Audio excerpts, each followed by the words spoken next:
नमस्कार। आज हम लोग जिस टॉपिक के बारे में पढ़ेंगे, जिस चैप्टर के बारे में पढ़ेंगे, उसका नाम है demand and law of demand, यानी कि मांग और मांग का नियम। देखिए, मांग और मांग का नियम ये मेन रूप से 12th क्लास के लिए चैप्टर है, लेकिन ये केवल चैप्टर 12th क्लास के लिए ही नहीं है, ये आपको कवर करेगा। अगर कॉमर्स से अगर आप ग्रेजुएशन, आपका बैकग्राउंड कॉमर्स है और अगर आप अकाउंट से ऑनर्स कर रहे हैं तो आपको ये इकोनॉमिक्स में आपको ये पार्ट 1 में और पार्ट 2 में दोनों में आएगा। फिर अगर आर्ट्स वाले जो लोग हैं जिनका ऑनर्स पेपर अगर इकोनॉमिक्स है तो उनको भी पार्ट 1 और पार्ट 2 में यही चैप्टर आएगा। तो इस चैप्टर को ध्यान से समझना है। देखिए, ये एक बेसिक चैप्टर है, अगर 12th में इसको सही ढंग से समझ लेते हैं तो पार्ट 1 और पार्ट 2 में चाहे वो कॉमर्स हो या आर्ट्स हो कभी कोई दिक्कत नहीं होगा। यही सब पढ़ना है, जो भी 12th में पढ़ना है ना वही पार्ट 1 और पार्ट 2 में पढ़ना है। ठीक है, तो चलिए हम लोग शुरू करते हैं। देखिए, सबसे पहले जो मेन टॉपिक है demand and law of demand, इसके बारे में सबसे पहले हम लोग जानेंगे डिमांड के बारे में कि डिमांड क्या होता है।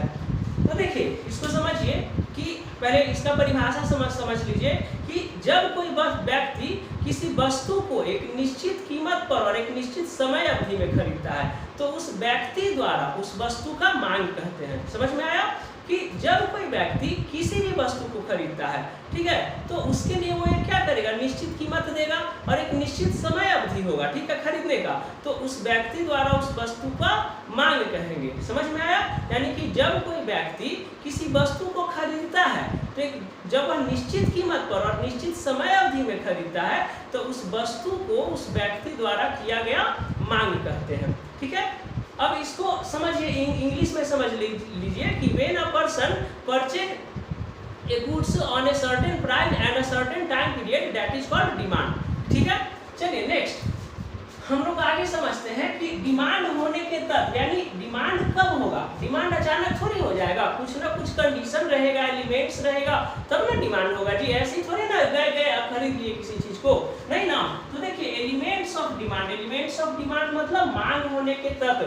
देखिए, मांग होने का तत्व मतलब क्या हुआ कि मांग होने के लिए ये सब चीजें आवश्यक है। अगर ये सब चीजें नहीं रहेगा, आवश्यक नहीं होगा तो मांग नहीं होगा। ठीक है, अचानक हम लोग किसी चीज को खरीद नहीं सकते हैं। ठीक है, देखिए एलिमेंट्स क्या होता है, मांग होने के लिए उसका क्या क्या एलिमेंट्स है। चलिए पहला हम लोग देखते हैं डिजायर ऑफ गुड्स। डिजायर माने क्या होता है, इच्छा। तो डिजायर ऑफ गुड्स यानी कि वस्तु की इच्छा।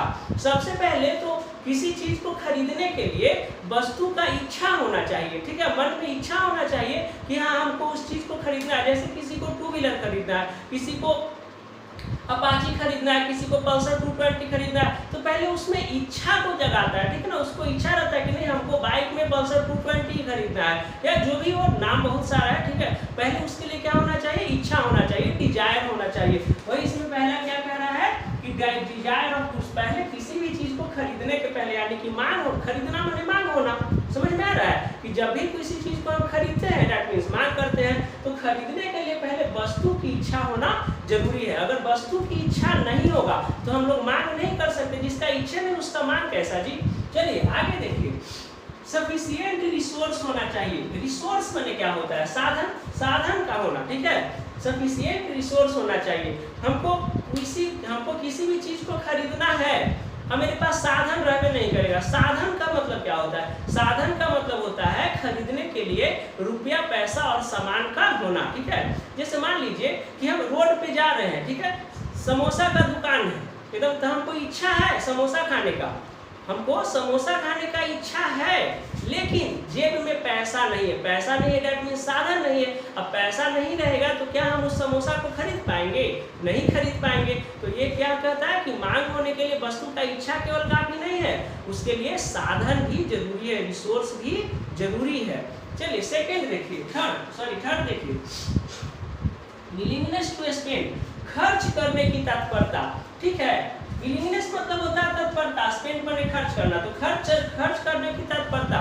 खर्च करने की तत्परता का क्या मतलब हुआ कि जैसे मान लीजिए कि मैं वस्तु की इच्छा है, जैसे मान लीजिए हमको इच्छा है कि समोसा खाना है, पैकेट में पैसा भी है, हम उसको समोसा को खरीद भी सकते हैं, 20 रुपया है मेरे पास, हम वो समोसा खरीद सकते हैं। लेकिन जैसे मान लीजिए यदि हम कंजूस रहेंगे तो बताइए हम उस समोसा को खरीद पाएंगे नहीं। हम कहेंगे नहीं 20 रुपया काहे नहीं खाने में खर्चा कर दे, ओकरा से अच्छा छोड़ो अगला बार कभी खा लेंगे। ठीक है, तो यानी कि हमें खर्च करने की तत्परता नहीं है, हम खर्च नहीं कर सकते सकते हैं, जिसके कारण मांग नहीं होगा। तो देखिए केवल इच्छा और रिसोर्स का होना माने साधन का होना मतलब जरूरी मतलब इतना ही से मांग नहीं हो जाएगा, यही दोनों का होना जरूरी नहीं है। इसके लिए तीसरा पॉइंट क्या कहता है कि तत्परता होना चाहिए। किसी का तत्परता, खर्च करने की तत्परता, यानी कि वस्तु की इच्छा हुआ, पहला पॉइंट इच्छा भी है, साधन भी है, पैकेट में पैसा भी है, लेकिन हम खर्च नहीं करेंगे तो मांग नहीं होगा। यानी कि मांग होने के लिए क्या करना पड़ेगा, विलिंगनेस टू स्पेंड, खर्च करने की तत्परता होना चाहिए। आदमी को एकदम दिलदार होना चाहिए, ठीक है, जाओ जी 2 समोसा लेके आओ, ठीक है, ये होना चाहिए। फोर्थ देखिए गिवन प्राइस। गिवन प्राइस मतलब क्या होता है, कीमत का होना, एक निश्चित कीमत का होना। देखिए जब भी किसी चीज को हम लोग बाजार से खरीदते हैं तो उसका हम लोग एक निश्चित क्या देते हैं बाबू, प्राइस देते हैं। नहीं, अगर सब्जी लेना है तो 20 रुपये केजी, 25 रुपये केजी, है ना। समोसा लेना है तो 10 रुपये पीस, लिट्टी लेना है 8 रुपये पीस, ठीक है, इस तरह से होता है। रसगुल्ला लेना है तो कितना रहता है, 250-300 रुपये केजी आता है, ठीक है ना। तो ये क्या हो गया, किसी भी चीज़ को खरीदने के लिए मार्कर लेना है तो इसका सर्टेन प्राइस है 25 रुपये, यानी कि हम इसका मांग करेंगे तो एक कीमत पे करेंगे, ठीक है। ये डस्टर है तो डस्टर को खरीदने के लिए क्या करेंगे, हमको 20 रुपया पे करना पड़ेगा। तो ये क्या होना चाहिए, क्या होता है कि मांग होने के लिए एक निश्चित कीमत का होना जरूरी है। बिना कीमत के हम लोग किसी भी चीज़ को खरीद नहीं सकते, बिना कीमत पे किए हुए हम लोग किसी भी चीज़ को खरीद नहीं सकते हैं। और अगर जैसे मान लीजिए आप ये सब खरीदना जरूरी है, कोई दे भी तो सकता है, तो जब कोई फ्री में दे देता है ना तो उसको मांग नहीं कहेंगे बाबू, समझ में आया। जब कोई फ्री में हम कोई मार्कर हमको मार्केट से ना खरीदे, कोई स्टूडेंट हमको गिफ्ट कर देगा तो गिफ्ट किया गया मेरे लिए मांग नहीं है, वो खरीदा उसके लिए वो मांग है, लेकिन ये मेरे लिए डिमांड नहीं है, मांग नहीं है। चलिए आगे नेक्स्ट देखते हैं। नेक्स्ट है गिवन टाइम पीरियड, ठीक है ना। गिवन टाइम पीरियड यानी कि एक निश्चित समय अवधि का होना। देखिए मांग में समय अवधि का बहुत महत्व है जी, समय अवधि के अकॉर्डिंग ही मांग होता है। जैसे मान लीजिए अभी गर्मी का सीजन चल रहा है, अगर आप कपड़ा वाला दुकान में जाके आप बोलिएगा भैया स्वेटर दिखाइए ना, तो पता है वो आपको ऊपर से नीचे तक देखेगा, कहाँ से आ गया लड़का गर्मी में स्वेटर खोजने, समझ में आया। तो कहने का मतलब कि एक समय अवधि होता है, मांग जब नहीं हो सकता, उसके लिए एक निश्चित समय अवधि होता है। अच्छा ना, जैसे आप सुबह सुबह रोड पे जा रहे हैं तो आप देखें बिहार का फेमस नाश्ता है कचौड़ी जलेबी, यानी जलेबी पूरी और सब्जी मिलता है। तो देखते हैं जलेबी पूरी और सब्जी मिलने का मेन टाइम क्या रहता है, मॉर्निंग में रहता है, 10 बजे तक रहता है। 10 बजे के बाद हार्डली 10:30 रहता है, उसके बाद आपको वो नहीं मिलेगा, कचौड़ी जलेबी नहीं मिलेगा आपको, समझ में आया। उसके बाद 11 बजे से टाइमिंग है समोसा का, ठीक है। तो ये होता है एक समय, मांग होने के लिए क्या होता है, एक निश्चित समय अवधि होता है, उसका समय मॉर्निंग का है। अब जब भी देखे होंगे कि मैंचूरियन का और चाउमीन का जो दुकान होता है सामने होता है, कभी देखे हैं कि मॉर्निंग में हमको मॉर्निंग में जा रहे हैं 9 बजे चाउमीन खाने का मन है तो चाउमीन आपको मॉर्निंग में मिलेगा, नहीं मिलेगा, क्योंकि उसका टाइमिंग बिहार के बारे में बता रहे हैं, बाकी स्टेट के बारे में हम नहीं जानते हैं, बस बिहार में पटना के बारे में हम बता रहे हैं कि ठीक है चाउमीन यहाँ शाम का मार्केट है, चाउमीन जो है यहाँ शाम का ये नाश्ता है, ठीक है ना। फास्ट फूड जो है तो वो शाम का है, यहाँ कचौड़ी जलेबी मॉर्निंग का है, समोसा आपको 11 बजे से 4 बजे तक 5 बजे तक मिल जाएगा, ठीक है। तो ये होता है डिमांड, यानी कि हम क्या बताएं इसमें, हम क्या बताएं, कहने का मतलब कि गिवन टाइम पीरियड, निश्चित समय अवधि, एक निश्चित समय अवधि होता है मांग होने के लिए, डिमांड होने के लिए।